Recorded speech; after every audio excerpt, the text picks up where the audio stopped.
Halo teman-teman, balik di cerita hantu seram ya. Kali ini saya akan bercerita tentang rumah Rombe ya.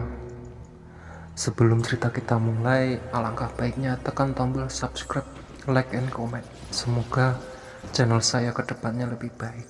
Oke buat kamu, langsung disimak. Tahun 2005, aku udah kelas 5 SD. Sebelumnya, aku tulis kembali di mana aku tinggal. Aku tinggal di sebuah kecamatan dengan 2 desa yang dipisahkan oleh sungai kecil.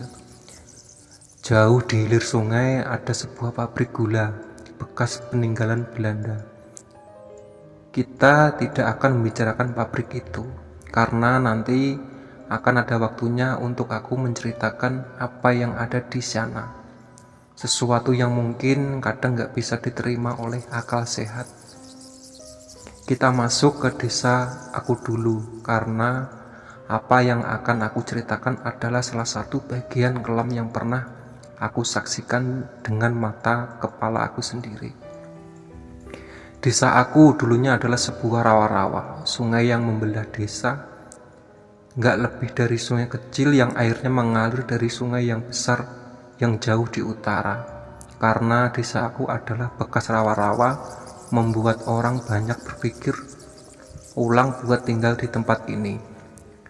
Tapi yang aku pernah dengar dari cerita bapak soal desa aku adalah hanya ada 7 orang yang pertama kali tinggal di wilayah itu sebelum desa ini resmi dikenal. 7 orang ini adalah cikal bakal yang membabat habis semua pertumbuhan liar dan pohon besar untuk dijadikan tempat tinggal. Namun yang harus diketahui, sebelum 7 orang ini rupanya ada satu keluarga yang lebih dahulu tinggal di desa ini. Dia dikenal dengan nama Mbah Putri, wanita paruh baya yang tinggal seorang diri di sebuah rumah tua peninggalan Belanda. Disinilah keanehan itu terjadi. Konon dari cerita bapak, rumah Mbah Putri adalah sebuah rumah yang menakutkan. Ada perasaan ngeri setiap kali memandang dan Mbah Putri sendiri hanya tinggal seorang diri, padahal rumah itu cukup besar untuk ditinggali sebuah keluarga besar. Disinilah aku patut bangga. Kenapa? Karena 7 orang yang pertama kali membuka lahan di desa ini adalah kakek aku. Sekarang aku tahu kenapa kakek aku bisa membagikan tanah yang luas untuk 10 anaknya, 10 anak bayangan. Bapak sendiri adalah 3 dari 10 bersaudara. 6 orang lain aku juga kenal, usia mereka hampir sama dengan kakek aku. Dan aku gak heran tiap melihat mereka dan mendengar cerita bagaimana mereka menjadi pertama membuka lahan. Aku sangat bangga. Tapi yang aku ceritain gak ada hubungan dengan mereka, karena cerita ini dimulai dari rumah Mbah Putri.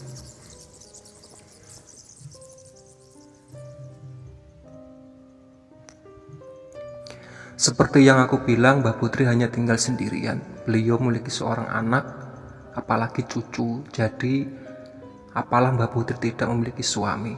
Jawabannya tidak. Mbah Putri dahulu memiliki suami, namun mereka sudah meninggal. Apa aku baru saja bilang mereka?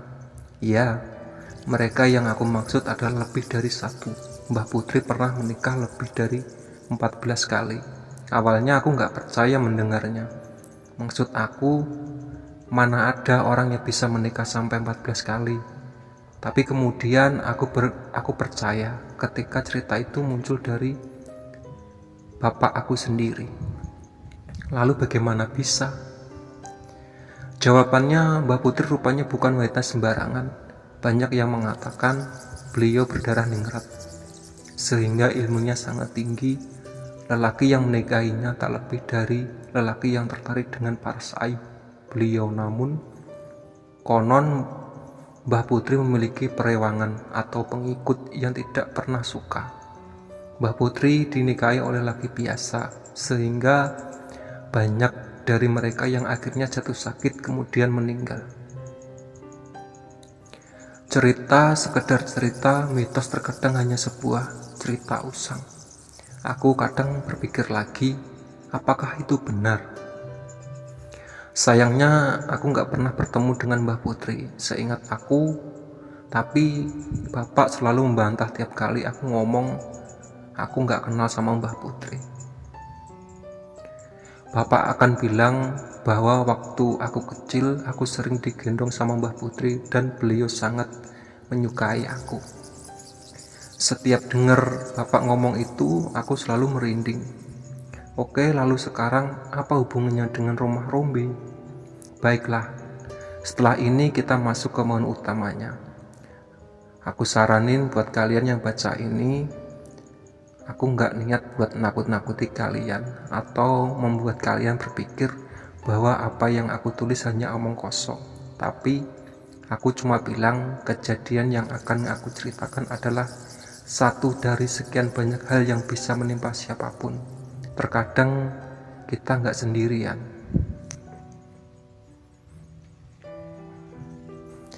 Aku ceritain dari awal kisah ini dibuka seperti yang aku bilang. Waktu itu aku masih kelas 5 SD pada tahun 2005. Aku masih tinggal bareng kakak aku dan tentu saja saudara bapak-bapak, karena orang zaman dahulu kebanyakan bertetangga dengan saudara kandung sendiri, termasuk bapak. Di depan rumah aku sekitar 300 meter ada sebuah rumah besar, megah, luasnya sendiri bisa 6 kali luas dari rumah aku. Namun semenjak pemiliknya meninggal, rumah itu kosong. Rumah itu adalah rumah Mbah Putri. Setiap kali pulang ngaji, mau gak mau aku bakal lewat samping rumah itu. Dan entah kenapa, setiap melihat rumah itu ada satu titik kecil rasa penasaran yang membuat kadang kaki aku seolah diajak untuk masuk ke sana. Ya, seolah-olah rumah itu bisa menarik rasa perasaan seorang. Bertahun-tahun rumah itu dibiarkan kosong begitu saja. Rumput liar sudah mulai tumbuh di halamannya. Terkadang bila ada waktu, bapak dan tetangga ikut memotong rumput biar mereka lebih rapi. Di depan rumah itu ada sebuah pohon mangga. Pohonnya besar, jauh lebih besar dari pohon mangga biasa. Rumahnya sendiri menghadap ke utara, tidak ada pagar di sekelilingnya. Hanya 2 pintu dengan corak Eropa. Lantainya masih menggunakan bahan tegel. Aku pernah tanya, Bapak, kenapa rumah itu dibiarkan kosong? Bapak bilang gak ada yang mewarisi tanah dan rumah itu. Sampai suatu hari aku lihat sebuah mobil kijang lama berhenti di depan rumah itu. Rupanya rumah itu sudah dibeli, dimiliki oleh seseorang, dan tidak akan lama lagi rumah sudah kosong bertahun-tahun itu akan ada yang menempati lagi. Aku punya firasat buruk soal itu. Keluarga Rombe itu yang pertama aku dengar waktu bapak ngobrol sama bapak. Keluarga Rombe bukan orang asli Jawa. Seingat aku, beliau berasal dari Kalimantan. Alasannya kenapa beliau tinggal di sini adalah karena keluarga Rombe memiliki bisnis di bidang pembuatan bigu. Keluarga Rombe dipimpin oleh Ibu Parubaya. Mungkin usianya sekitar, kalau aku nggak salah, 51 tahun, masih bugar. Beliau menggunakan bahasa Indonesia, belum bisa menggunakan bahasa Jawa. Beliau memiliki 3 orang anak.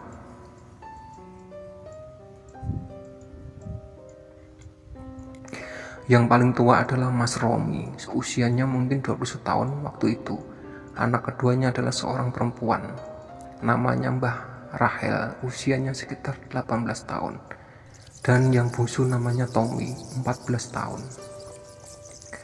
Penilaian aku tentang mereka adalah mereka keluarga baik-baik. Bahkan baru pertama kali kenal, mereka membagi-bagikan makanan ke tetangga.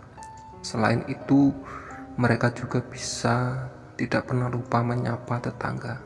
Bukan kriteria orang yang sombong. Lalu semua itu pada saat itu. Suatu malam, Bu Rombe pernah bermimpi. Beliau didatangi oleh orang yang tubuhnya besar dan tinggi, kulitnya hitam pekat sehingga wajahnya tidak kelihatan.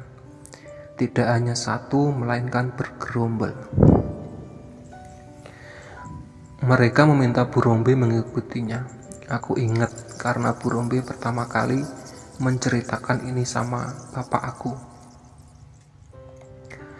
Aku cuma curi dengar. Dan karena waktu itu aku cuma anak kelas 5 SD, mungkin pikir bapak aku gak akan mengerti. Aku bisa lihat mata Bu Rombe berair seperti menangis. Bibirnya gemetar. Bapak hanya mengatakan agar beliau tenang, sesekali mengelus bahu. Kumpulan makhluk hitam itu membawa Bu Rombe bertemu dengan satu makhluk yang besarnya berkali-kali lipat dari makhluk yang membawanya. Sebegitu besar sampai Bu Rombe tidak bisa melihat wajahnya. Bapak hanya mengatakan Dalboh, hantu tinggi besar. Saat bertemu, Bu Rombe mendengar makhluk itu berbicara bahwa mereka tidak keberatan keluarga Bu Rombe tinggal di sini. Namun mereka mengingatkan untuk berhati-hati selama tinggal di rumah ini. Bu Rombe tidak mengerti maksud ucapan itu. Aku cuma dengerin dan masih bisa lihat wajah ngeri Bu Rombe. Setiap itu Bu Rombe terbangun begitu saja. Sejak saat itu banyak kejadian janggal terjadi dan ini semua hanya menimpa Bu Rombe. Mula-mula waktu Bu Rombe mendengar suara bising di dapur, beliau pergi untuk melihat, dan ketika sampai di dapur, beliau melihat gayung melayang begitu saja. Awalnya ini semua masih bisa ditahan oleh Bu Rombe karena beliau adalah Kristen yang taat. Namun semakin lama semakin menjadi-jadi. Kamarnya Bu Rombe ada di tempat ruang tamu di lorong pertama. Di samping jendelanya ada pohon jambu air. Pernah waktu melihat beliau sedang tidur, ada suara tawa cekikikan dari luar jendelanya. Karena penasaran, beliau mengintip lewat celah jendela. Dan betapa terkejutnya beliau waktu melihat ada wanita bergaun merah duduk di salah satu tiang pohon jambu air, menatap dengan mata hitam. Semua kejadian ini hanya diceritakan pada bapak, karena rumah aku adalah rumah yang paling dekat dengan rumah Bu Rombe. Selain itu, bapak bila ada kesulitan keuangan, Bu Rombe lah yang selalu membantu. Bapak pernah ngasih saran untuk memanggil kiai atau orang pintar, tapi Bu Rombe menolaknya. Beliau adalah umat Kristen yang taat dan memanggil kiai agar orang pintar tidak ada dalam imannya. Namun bukan berarti Bu Rombe pasrah dengan keadaan ini. Pernah ia memanggil teman gereja, seorang wanita uzur, dan ketika wanita itu menatap semalam, wanita itu menjerit tak henti-hentinya dan mengatakan bahwa rumah ini dibangun di tanah terkutuk. Hal ini sempat membuat orang-orang desa berkumpul karena wanita itu terus berteriak dan menjerit seperti kesetanan. Bu Rombe semakin takut, sementara anak-anaknya tidak tahu apa-apa. Semua gangguan-gangguan itu rupanya terus berlanjut dan menjadi semacam rutinitas bagi Bu Rombe sampai beliau tahu di mana tempat dan siapa penunggunya. Hal ini belum menimbulkan konflik kekerasan fisik sampai Bu Rombe kembali bermimpi, mimpi yang sama bertemu dengan makhluk hitam dan membawanya ke sosok besar dan tinggi itu lagi. Kali ini suaranya marah, sangat marah sehingga Bu Rombe sampai menangis sejadi-jadinya. Keesokan harinya konon beliau marah karena ada tamu yang tidak diundang.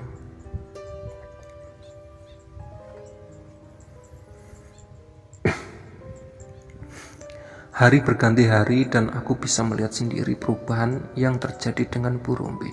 Beliau menjadi lebih kurus, pucat dan tampak letih. Aku bisa menebak bahwa mungkin itu tidur adalah hal yang paling dia hindari, mengingat ketika beliau bercerita ke bapak bahwa makhluk itu semakin intens mengganggunya. menteror dengan nada marah yang bahkan Bu Rombe sendiri tidak mengetahui sebabnya. Tamu tak diundang. Nyokap selalu memberi saran agar Bu Rombe mencari pertolongan. Seorang yang mungkin tahu hal-hal yang mengganggunya, namun Bu Rombe selalu menolaknya. Beliau percaya dengan kekuatan Tuhan dari imannya. Siang itu aku lagi makan di teras. Aku kaget waktu Mbak Rahel nyamperin aku. "Mak di mana?" Tanyanya wajahnya panik. "Gok mawon di dapur," kata aku. Nyokap yang dengar suara Mbak Rahel buru-buru keluar, air matanya sekarang keluar. Bapak segera berlari dan Mbak Rahel menuju rumah. Aku ikut di belakang mereka. Begitu sampai di rumah, Mbak Rahel nunjuk kamar Bu Rombe. Dibukanya pintu itu dan seketika bau anyir bangkai tercium menyengat. Begitu menyengat sampai aku gak mau masuk lebih jauh. Tapi aku bisa lihat dengan mata kepala aku sendiri, Bu Rombe tengah berduduk di atas ranjangnya, matanya merah baru menangis. Kondisinya benar-benar gak karuan. Kemudian beliau muntah cairan hitam yang aku yakin bukan darah. Warnanya hampir sama dengan darah mengering, tapi itu bukan darah, karena bau anyir busuk itu berasal dari cairan itu. "Tolong," ucapnya, "tolong." Bapak langsung lari mencari Pak RT. Pak RT datang dan membawa beberapa warga, tapi ketika mereka masuk, aku ingat Bu Rombe malah tertawa cekikikan, kemudian berteriak lantang, "Metu." Bingung, itu yang aku yakin sekarang ada dalam pikiran Pak RT dan bapak-bapak. Karena setiap kali Pak RT mengingatkan untuk istighfar, Bu Rombe justru tertawa. "Opo iku istighfar? Imamu jik sak jentikan tanganku, gak usah gaya-gayaan. Imamu masih kecil jari kelingkingku, gak usah pamer." Tegang wajar semua orang, termasuk aku yang ada di baris paling belakang. Sekedar mengintip di luar rumah, orang-orang berdatangan semakin ramai. Mbak Rahel kemudian mendekat. "Kamu siapa?" Mama mana bisa bahasa Jawa." "Makmu." Dia tertawa lagi lebih keras dari sebelumnya. "Aku kok makmu cah wedon. Aku bukan ibumu, anak gadis." Pak RT cuma menahan Mbak Rahel agar tidak mendekatinya. Sampai Mbah Gimon muncul, beliau masuk ke kamar dan melihat langsung apa yang di depannya. Demit asu, setan anjing. Mbah Gimon itu tangga jauh aku, seharinya hanya berkebun. Tapi beliau pernah menghadapi hal semacam ini, yaitu ketemplean atau kesurupan. Yang bikin aku takut, Mbah Gimon tidak membaca ayat suci untuk hal mistis semacam ini. Karena setahu aku, cara itu yang dilakukan untuk mengusir. Sebaiknya Mbah Gimon hanya menekan jari kaki Bu Rombe, lalu Bu Rombe menjerit sambil memaki-maki. Bapak inisiatif memegangi badan Bu Rombe yang mulai mencakari wajah sendiri. Beberapa saat Bu Rombe jatuh pingsan. Mbah Gimon kemudian melotot melihat ke kamar Bu Rombe, seperti yang beliau cari. "Nggo endi iki?" "Goleki napa to, Pak?" kata warga yang kebingungan. Mbah Gimon keluar dari kamar Bu Rombe, berbelok masuk kamar Mbak Rahel, semua yang mengikutinya. Akhirnya dia membawa keluar sebuah boneka beruang kecil. "Koen oleh iki tekan tinduk." Mbak Rahel yang awalnya kebingungan lalu menjawab, "Dikasih Mbah sama seseorang waktu pulang sekolah." "Ojo gelem yo nduk, lek ono sing kei." Dirobeknya boneka itu, dan di dalamnya ada sebuah kayu kecil. Di ujungnya ada beberapa helai rambut. "Ono sing gak seneng ambek keluarga iki, pantes firasatku elek terus ben lewat omah iki." Bokap aku maju dan menceritakan semua. "Walah ngono to. Disinilah Mbah Gimon akan membuka rahasia yang nanti bakal jadi bencana fatal bagi keluarga Bu Rombe." Bu Rombe akhirnya tahu apa yang menimpa mereka, termasuk Maksud dari tamu itu yang rupanya Mbak Rahel lah yang membawa benda asing masuk. Ibaratnya ada tamu yang tidak diundang masuk ke kawasan yang padat makhluk beginian. Hal itulah yang membuat mereka begitu murka. Mbak Gimon bertanya pada Bu Rombe, apakah beliau setuju bila urusan soal rumah ini diserahkan sama beliau? Karena sejujurnya Mbak Gimon tidak tega melihat Bu Rombe disiksa dengan cara seperti ini. Saya Kristen Pak, jadi kurang percaya hal begituan, mohon maaf, ucap beliau. Aku yang selalu nempelnya. Bapak mendengar bahwa Gimon mengatakan, jaga gandrang iku sing neror awakmu, nek kowe kepengen roh. Bapak menjelaskan pada Bu Rombe dan Bu Rombe kemudian bertanya, apa itu jaga gandrang Mbah? Tanya Ibu Rombe. Pasukan jin, kata Mbah Gimon, wis ditandur suwe ambek sing duwe omah iki mbiyen. Awakmu gak disenengi asline kok kene, gak diterima roh akibate. Bapak yang menerjemahin, apa akibatnya Mbah? Kata Bu Rombe. Apes, hancur bosok, mati, sial, hancur busuk mati, kata Mbah Gimon. Bapak sampai tidak bisa menjelaskan pada Bu Rombe. Beliau hanya bersimpati, namun Bu Rombe tampaknya tahu apa yang diucapkan Mbah Gimon. Lalu saya harus apa Mbah? Bongkar ae kabeh neng awakmu, gelem percaya aku iso paling bongkar. Kamu percaya saya, aku mungkin bisa membongkarnya. Bu Rombe kemudian mengiyakan tawaran Mbah Gimon. 7 hari, kata Mbah Gimon, beliau mau berpuasa terlebih dahulu. Aku ingat malam itu ramai karena saya ngadain bantengan, potong kepala sapi sampai tumpengan warga. Semua itu ditanggung oleh Bu Rombe.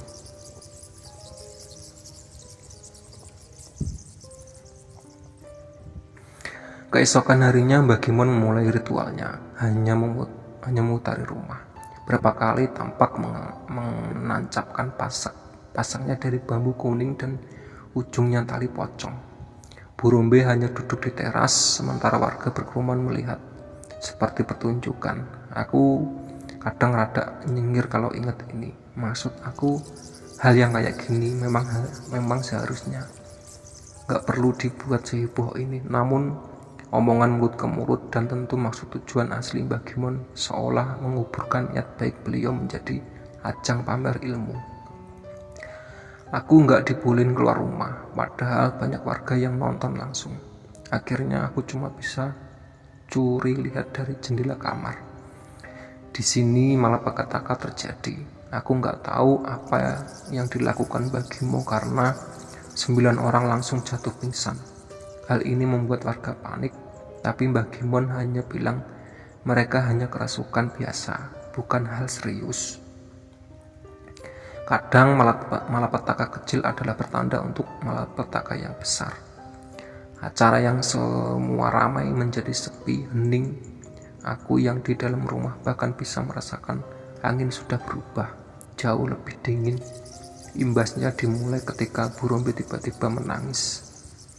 Bu Rombe menangis di teras rumah. Mbah Gimon yang melihat gelagat itu mendekati. Ketika Mbah Gimon mendekat, Bu Rombe tertawa cekikikan. Kemudian menangis lagi, tertawa lagi. Hal itu terus terjadi sepanjang malam. Disitulah Mbah Gimon tahu di mana batasan dia harus berhenti. Esoknya Mbah Gimon meminta maaf. Dia tidak bisa lagi membantu Bu Rombe.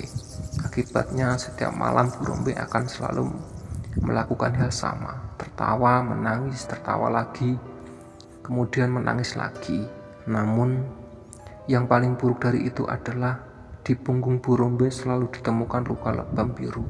Padahal beliau selalu baik-baik saja.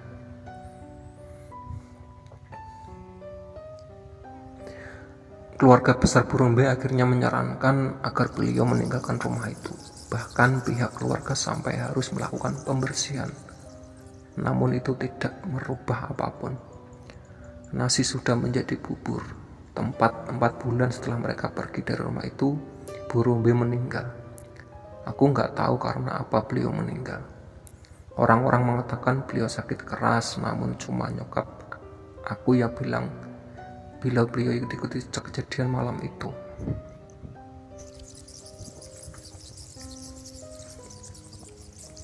Bapak bicara bukan karena dasar, karena sebelum Bu Rombi pindah, beliau menemui Bapak untuk pamit, dan ketika dia pamit, beliau mengatakan umurnya tidak akan panjang, dan bila nanti beliau meninggal, beliau tidak mau dikuburkan di dekat tanah ini. Kisah ini belum berakhir sampai di sini, karena ada 2 keluarga yang kelak akan tinggal di rumah itu. Dan ada sebuah cerita dari mulut ke mulut, pernah suatu malam di jendela seorang melihat Bu Rombi berdiri di sana, melotot memandang keluar rumah.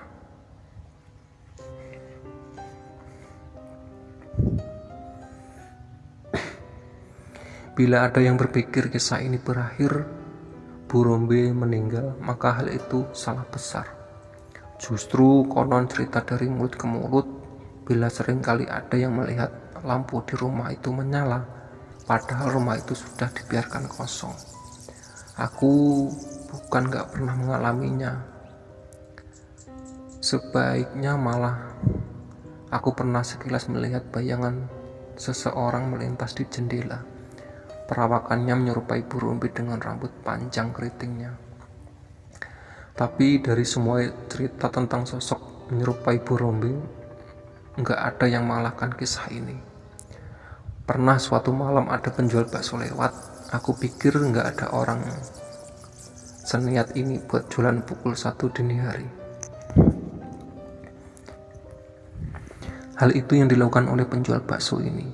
Semua tahu. Sebelumnya dia nggak pernah lewat sini. Lewatlah dia di depan rumah. Kemudian seorang memanggil, "Bakso mas." Kata suara yang memanggil, keluarlah yang konon kata si penjual. Seorang wanita parubaya mengenakan gaun tidur putih dari rumah tersebut. Si pedagang melayani seperti biasa. Namun kisah ini pertama kali diceritakan oleh Mas Edi. Mas Edi kebetulan dapat giliran jaga. Ketika Mas Edi melihat dari jauh gerobak bakso yang tengah berhenti, Mas Edi mendekatinya, berniat memesan untuk menambal perutnya yang lapar. Entah apes atau apa, ketika Mas Edi memperhatikan dengan seksama, yang di hadapannya adalah sosok wanita. Masalahnya kaki wanita itu tidak menapak lemah. Mas Edi menunggu lama sampai akhirnya tukang bakso itu kembali menjajakan dagangannya. Begitu sudah jauh dari rumah itu, Mas Edi menegur tukang bakso itu. Mas, sini," kata Mas Edi, tidak yakin apalah harus memberitahu. "Tadi siapa yang beli baksonya?" tanya Mas Edi berusaha memancing pembicaraan. "Yang punya rumah kayaknya sih mas, saya tidak tahu, tidak biasa jual di sini. Kenapa toh mas?" tanya si pedagang. "Masnya tahu tidak kalau rumah itu sekarang kosong?" Si pedagang mulai menaruh curiga. "Tadi yang beli." "Mohon maaf mas, sepertinya kuntilanak mas," jawab Mas Edi. Alih-alih si pedagang merasa takut, beliau justru sekarang tahu alasan kenapa pertanyaan yang mengganjalkan sekarang terjawab. "Oh pantas mas," kata si pedagang. "Pantas bagaimana maksudnya mas?" tanya Mas Edi. "Mana ada orang bayar bakso dengan daun?" Setelah itu pedagang bakso itu pun pergi. Aku rasa cerita ini cukup untuk menutup keluarga Bu Rombi, dan keluarga rumah itu begitu terkenal dengan nama Bu Rombi. Aku ingat nyokap baru ngasih tahu kalau kita akan pindah rumah. Jujur, aku gak suka diajak pindah. Meskipun masih satu desa dengan berganti RT, aku sudah nyaman. 2 bulan sebelum aku pindah, aku lihat ada sebuah mobil berhenti di depan rumah Bu Rombi. Rupanya itu adalah Mas Romi. Di sampingnya ada seorang pria dan wanita, usianya setara dengan bapak aku. Aku cuma melihat dari jauh, tampaknya Mas Romi sedang berbicara dengan mereka. Beberapa hari kemudian, aku akhirnya tahu bila rumah itu terjual kepada keluarga baru yang akan menempati rumah itu. Entah keluarga yang akan menempati rumah itu tahu atau tidak, namun bila aku jadi mereka, aku akan pernah mau beli rumah itu, sekalipun dijual dengan setengah harga. Namun rupanya keluarga ini begitu suka dengan rumah itu, karena keesokan harinya mereka bertamu di rumah aku. Mereka berasal dari Jawa Tengah, sebuah keluarga Kristen. Mereka juga bercerita memiliki 2 anak putra, namun mereka akan datang 2 hari lagi yang tua seumuran aku.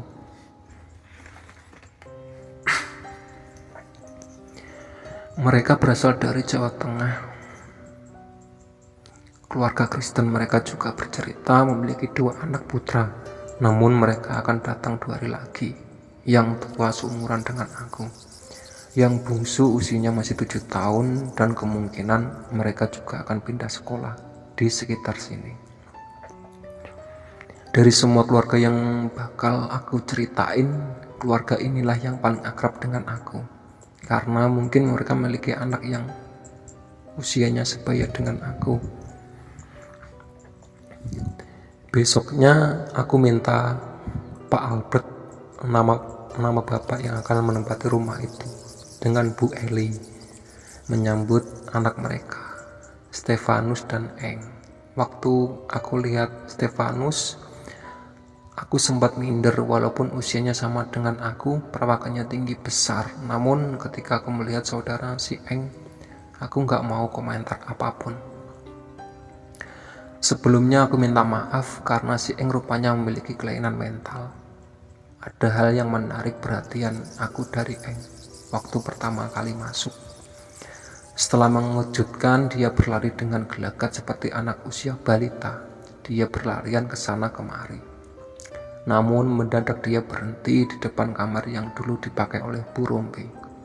Dia diam di sana lama, kemudian mengatakan dengan senyuman ganjil, "Ante." Waktu itu aku belum paham apa yang dibicarakan sampai Stefanus mengatakan Eng biasanya berbicara dengan logat kurang sempurna. Aku berdiam diri sebentar sebelum aku berpikir ante. Terdengar seperti ucapan ante, tante.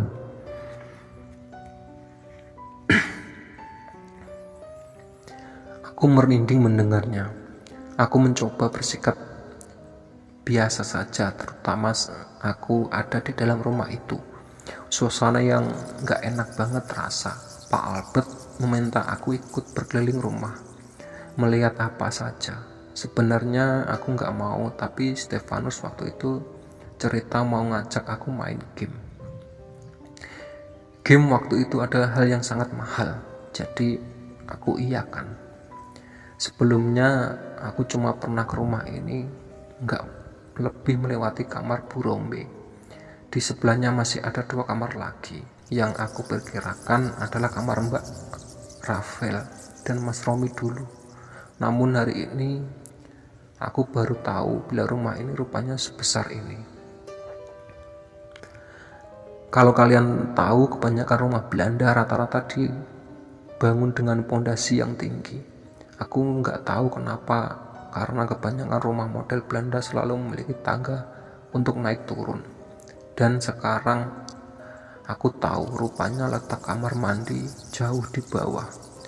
Aku harus menuruni anak tangga yang tingginya nggak lebih dari 1 meter. Di sana ada beberapa pintu kamar yang dapurnya sendiri masih menggunakan tungku dan beralaskan tanah, sementara lantai di atas menggunakan tekel.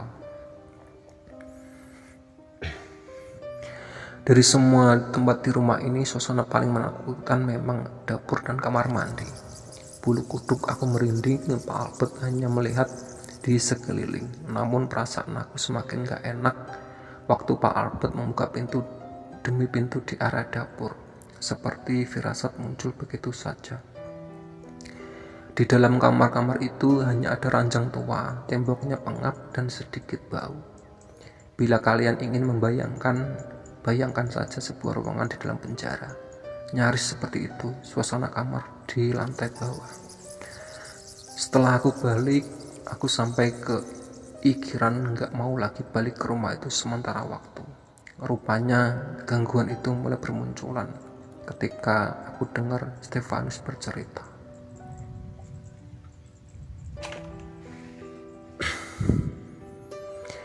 Stefanus menggunakan kamar nomor 2 yang dulu menjadi kamar Mbak Rahel, sementara si Eng menggunakan kamar yang dulu digunakan Bu Romi.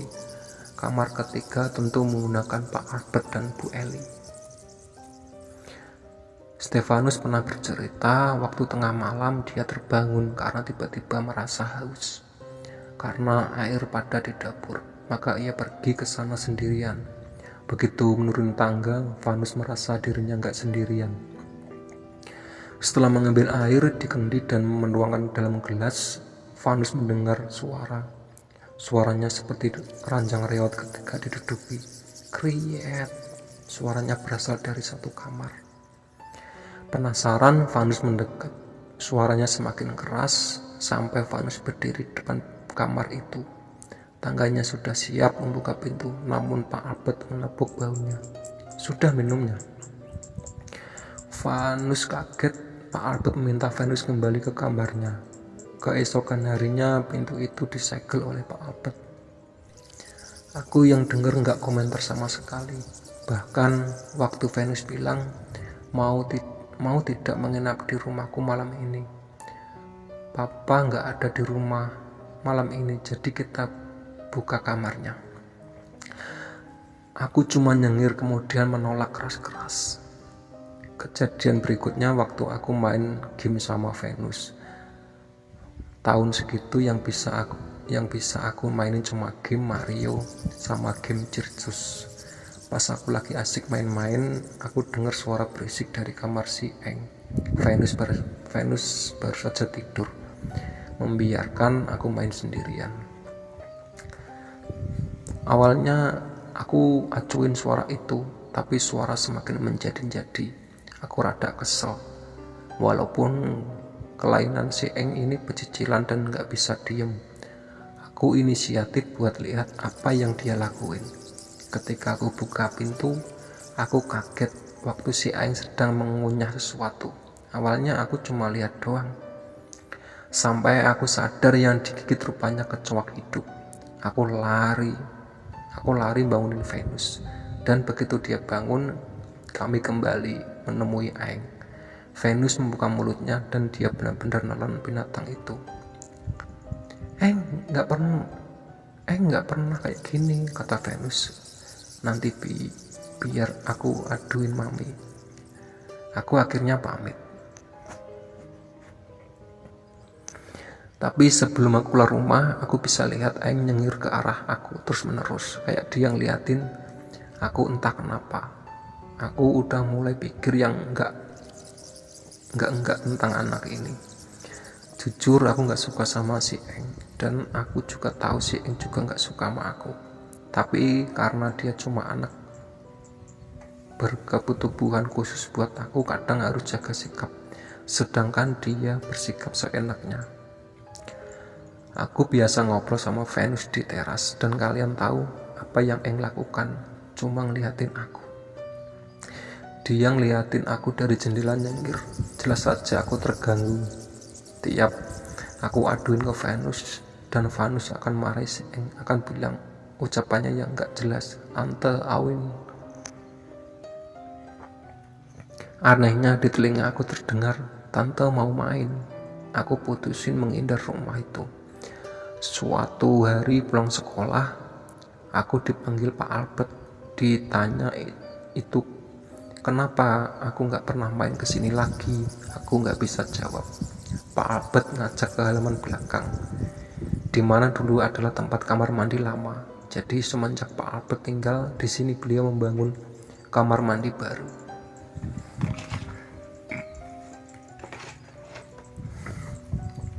Di area sekelilingnya ditutupi oleh pagar bambu. Di sana banyak ayam kate dilepas.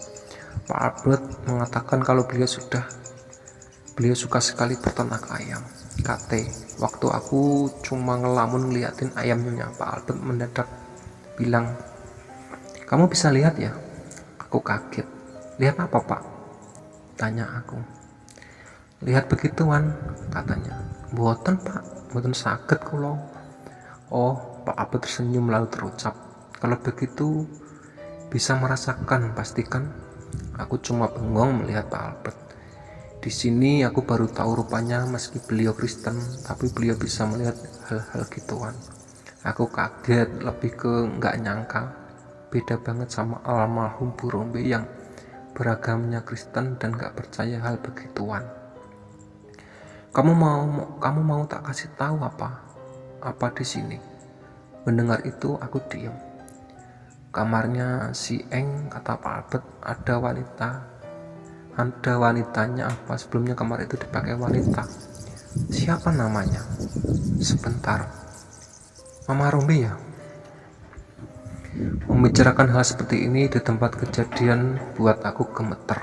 Bagaimana aku gak gemeter kalau mereka bilang dengar bagaimana nasib aku.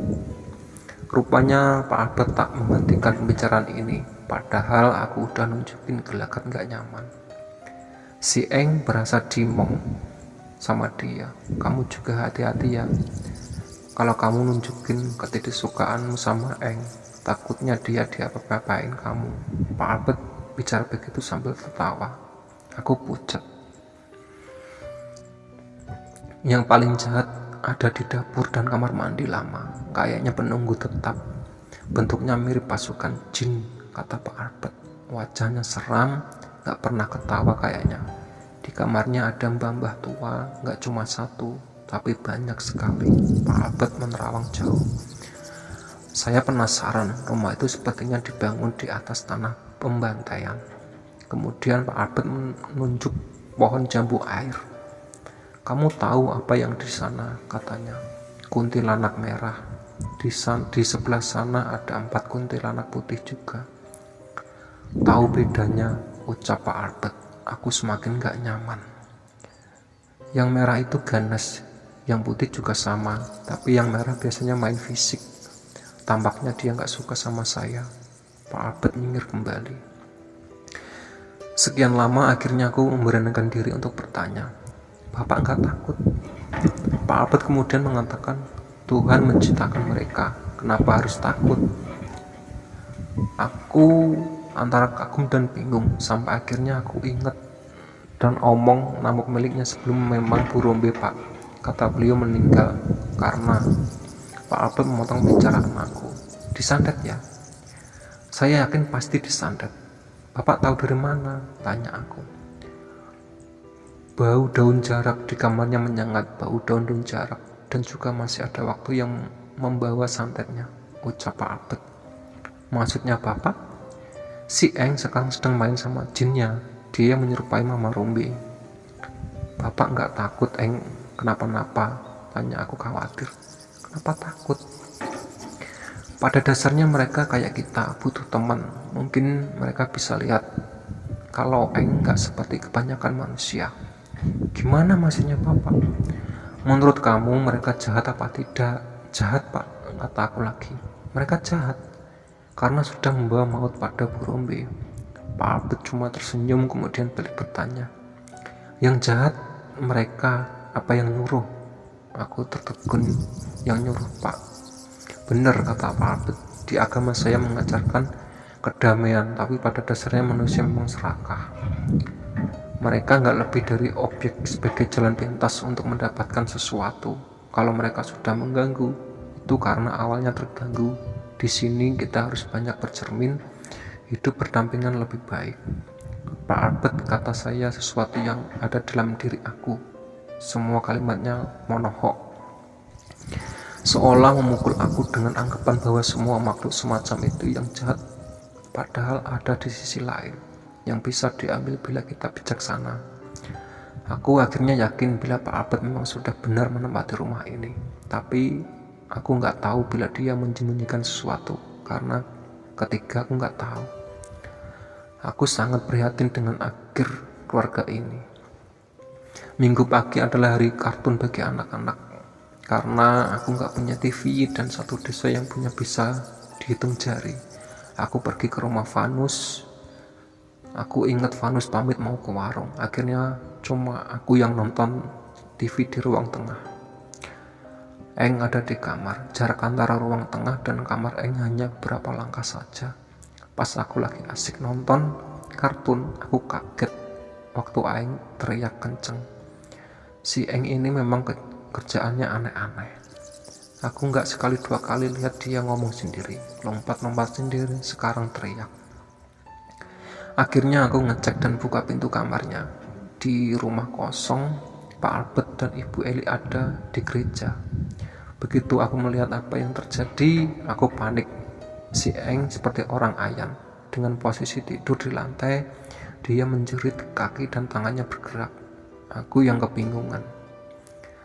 Akhirnya lari mendekatinya. Begitu tepat di depan Eng, punggung si Eng tiba-tiba nekuk. Badannya nggak normal, asli. Kayak ada tenaga yang gede nekuk badannya. Aku akhirnya lari ke rumah. Di depan ada Vanus. Baru balik dari warung. Aku langsung bilang, Eng kerasukan.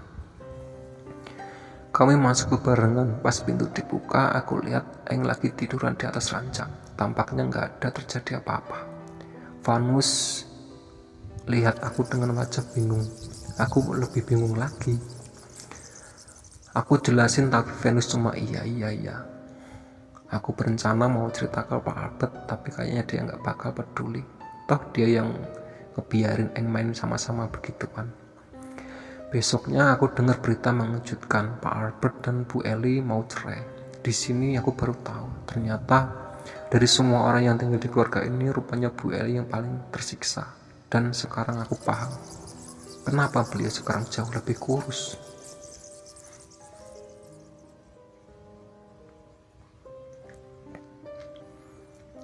Aku nggak mau cari tahu, tapi Vanus menceritakan kalau awalnya Bu Eli ngajak pindah rumah lagi, tapi Pak Albert menolak keras-keras.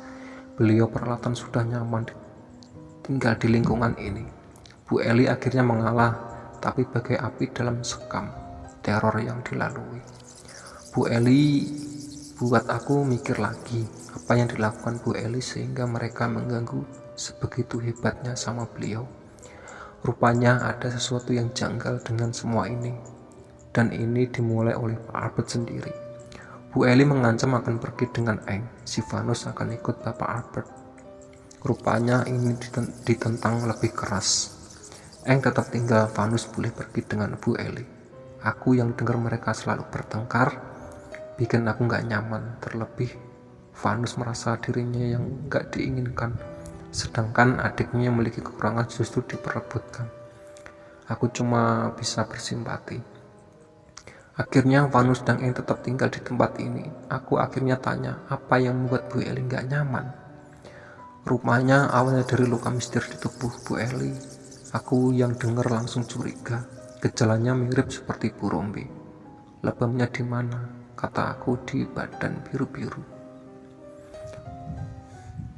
Pernah waktu Pak Albert tinggal di rumah, Bu Eli sedang mau beristirahat.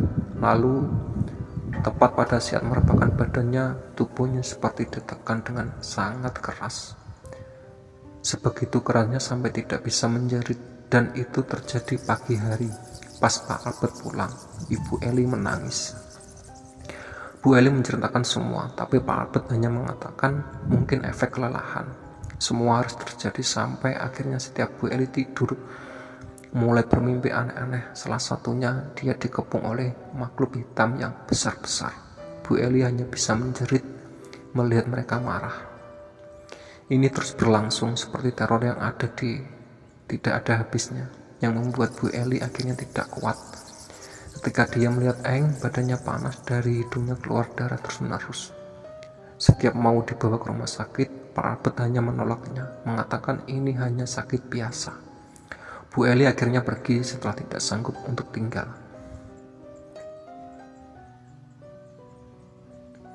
Vanus akhirnya sadar ketika ia mengatakan ada yang gak beres sama rumah ini.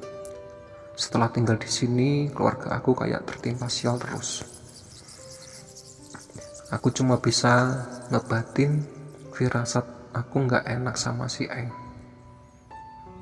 Apa yang aku khawatirkan rupanya bener. Eng, anak yang hiperaktif itu, mendadak menjadi anak pendiam. Bahkan terkadang seharian hanya mengurung diri di dalam kamar.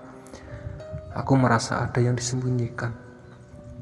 Selama ini aku gak pernah menghabiskan waktu sama Eng. Namun hari ini ketika aku lihat dia ada di dalam kamarnya, aku mendekatinya, mencoba interaksi dengan dia. Setiap aku ajak bicara, dia hanya mengatakan hati-hati. Awalnya yang aku pikir itu hati-hati, ternyata itu adalah mati. Semakin lama Pak Albert juga terlihat mencurigakan. Berapa kali aku dengar Pak Albert jadi bahan omongan warga. Mulai dari dia sering keluar rumah malam-malam buat pasang dupa, atau teman-teman yang perilakunya adalah menambarkan aneh. Hal ini membuat banyak cemas. Vanus juga merasa ada yang berubah dari adiknya. Setiap malam dia seperti mendengar suara yang berawal dari kamar adiknya. Suaranya seperti suara tertawa. Hanya saja itu suara perempuan. Waktu itu malam hari, aku kebetulan lagi main ke rumahnya Vanus. Tiba-tiba aku kaget waktu ada yang bertamu malam hari. Rupanya itu Mbah Timan. Siapa Mbah Timan? Beliau adalah ketua RT. Pak Albert yang menemui Mbah Timan didampingi Pak RT. Aku gak sengaja curi dengar obrolan mereka tampak serius. Jangan lakukan Pak, kata Mbah Timan. Kasihan, begitu-begitu juga dia anak Bapak, darah daging Anda. Aku mencoba mengorek informasi. Apa yang dikatakan Mbah Timan mendapat penolakan seorang. Pak Albert tidak paham ke arah mana tujuan dari percakapan mereka. Aku sendiri melihat Eng semakin pucat, badannya bahkan terlihat seperti tulang dibalut kulit. Vanus mengatakan si Eng sekarang lebih sering muntah. Masalahnya, setelah dia muntah, hidungnya akan mengeluarkan darah. Puncak dari tragedi ini ketika Jumat Kliwon, aku dikejutkan dengan teriakan dari Vanus. Dia menjerit meminta tolong. Warga yang mendengar segera berkumpul. Vanus segera membawa mereka masuk ke dalam rumah. Di sana, Eng terbujur kaku, mata melotot. Aku shock bukan main, karena baru kali ini aku lihat seorang meninggal dengan cara yang gak wajar seperti itu. Kejadian gak wajar ini jadi berita besar. Banyak yang menuduh Eng meninggal karena ditumbalkan oleh Pak Albert.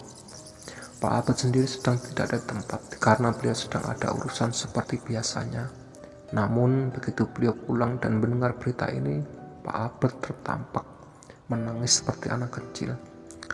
Bu Eli datang ke rumah itu lagi. Amarahnya memuncak dan terjadilah pertengkaran hebat, sampai semua warga bisa mendengar apa yang terjadi. Seperti warga, Bu Eli menuduh kematian yang adalah hubungan dengan Pak Albert, namun tidak ada bukti apapun.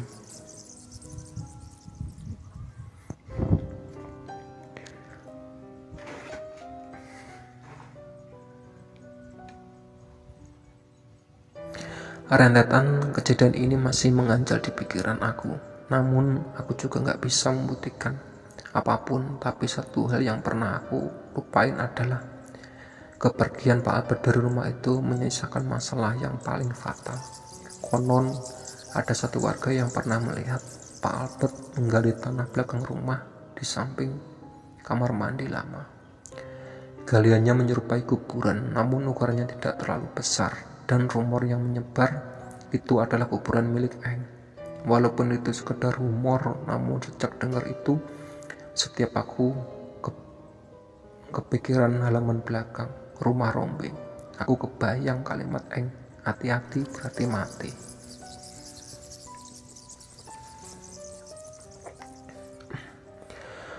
Keluarga yang terakhir jujur, aku tak begitu kenal, karena waktu mereka menempati rumah Rombe, aku udah pindah rumah. Tapi aku masih sering main buat ingat-ingat kejadian apa yang terjadi. Bisa dibilang di sini Pak Albert rupanya membuka petaka yang sebenarnya. Keluarga yang terakhir adalah suami istri yang baru dikaruniai anak masih bayi. Mereka berasal dari keluarga muslim, setahu aku. Karena saat pertama mereka menempati rumah itu diadakan pengajian dan syukuran. Lalu di mana cerita ini dimulai? Ceritanya dimulai ketika mereka sudah sebulan menempati rumah itu. Kabar dari yang aku dengar, setiap malam hari terdengar suara tangisan bayi. Mereka yang tidak mau berhenti, sang ibu seringkali menimbang-nimbang untuk membuat si bayi tenang. Kamar yang ia pakai adalah kamar bekas Eng atau Burombe. Semakin larut, si bayi semakin menjadi-jadi. Tangisannya membuat sang ayah heran, karena ini terjadi hampir tiap hari. Namun anehnya, ketika jendela kamar itu dibuka, si bayi berhenti menangis. Bayi kadang memiliki penglihatan yang lebih jauh sensitif. Lalu apa yang membuat si bayi menangis? Manakala jendela masih tertutup, rupanya ada sesuatu yang senantiasa mengganggu bayi itu saat di kamar bekas si Eng. Mungkinkah itu Eng? Lalu kenapa si bayi berhenti menangis manakala jendela itu dibuka? Rupanya dulu Eng sangat takut dengan kuntilanak merah di pohon jambu tepat di samping kamar. Pernyataannya, kemana jin yang dulu selalu bermain bersama Eng? Kunci jawabannya adalah Pak Albert lah yang menjadi sumber dari masalah ini. Bagaimana aku bisa tahu? Karena Mbak Timan lah yang akhirnya harus membereskan semua. Aku akan coba susul detail dari kalimat kisah ini lewat sudut pandang Mbah Timan ketika beliau menceritakan ini pada kakek aku. Aku harap kalian bisa memperhatikan setiap detail karena rupanya semua kejadian ini berhubungan dengan satu sama lain. Jujur, nuntasin cerita ini dini hari seperti ini aku merinding, tapi aku udah janji mau nyelesain malam ini. Jadi ayo kita ikut. Kalian ingat dengan Mbah Putri, si pemilik rumah pertama? Rupanya suami beliau yang pertama adalah pemilik benarnya rumah ini, seorang Londo. Namun beliau sudah meninggal karena hal misterius di sini. Mbah Timan mengatakan bila Mbah Putri rupanya adalah bahu lawean. Apa itu bahu lawean? Konon mereka yang seorang bahu lawean adalah mereka yang diikuti oleh pasukan jin. Dan siapapun yang menikahi bahu lawean akan mendapatkan petaka berupa kemalangan, kesialan, bahkan kematian. Hal inilah yang terjadi pada 14 mantan suami Mbah Putri. Yang mengerikan adalah semua jasad mantan suaminya dikuburkan di bawah pondasi rumah. Itulah alasan kenapa rumah ini tinggi di beberapa tempat, sedangkan tanah dapur lebih rendah dari tempat yang lain. Mbah Putri sendiri menyadari dirinya seorang bahu lawean, sehingga akhirnya beliau membuat perjanjian bahwa ia tidak akan pernah menikah lagi setelah pernikahan ke-14. Sebagai gantinya, ia mendapat satu bahu pusaka sebagai imbal balik segala kesialan itu. Batu itu disimpan Mbah Putri tepat di salah satu kamar dapur yang dijaga oleh nenek-nenek dan pasukan jin, sehingga tanah di sana menjadi tanah keramat. Tanah yang tidak akan bisa sembarangan ditinggali, apalagi dijadikan hunian bagi mereka yang tidak tahu sejarah. Semeninggalnya Mbah Putri, pasukan jin itu tetap tinggal di sana, menjaga batu pusaka yang ditinggalkan Mbah Putri. Kemudian kepemilikannya beralih ke tangan Burombe. Di sini Burombe tidak tahu menahu musibah apa yang beliau peroleh ketika tanpa sengaja ia menemukan batu itu. Namun Burombe tidak menyadari karena cara menemukan batu itu hanya melalui mimpi beliau. Apa yang Burombe melakukan membuat pasukan jin murka, sehingga akhirnya mereka mulai mengganggu, membuat pikirannya Burombe semakin kacau, manakala manusia sudah semakin lemah, memudahkan mereka dikuasai akal dan pikirannya. Jin perempuan yang dikirim untuk menyakiti Burombe melalui anaknya Rahel rupanya mendatangi konflik dengan pasukan jin rumah itu yang merasa terganggu. Ketika energi negatif bertemu dengan energi negatif, akibatnya adalah tolak menolak. Jin perempuan itu rupanya cukup kuat sehingga ia menuntaskan segala saat Burombe semakin lemah dan lemah, sehingga akhirnya meregang nyawa. Sayangnya ketika Jin Sanchez sudah menunaikan tugasnya, kontraknya terhadap si pengirim akan dianggap lunas, sehingga akhirnya jin perempuan itu menetap di kamar Burombe. Disinilah Pak Albert tahu tentang batu pusaka itu dari jin perempuan yang kebetulan menyukai Eng. Yang ditawarkan adalah nyawa Eng. Oke ya, itu tadi cerita dari Rumah Rombe ya. Nanti disambung part 2 ya. Sebelum cerita kita akhiri, alangkah baiknya tekan tombol subscribe, like, and comment. Semoga channel saya kedepannya lebih baik. Oke, assalamualaikum warahmatullahi wabarakatuh.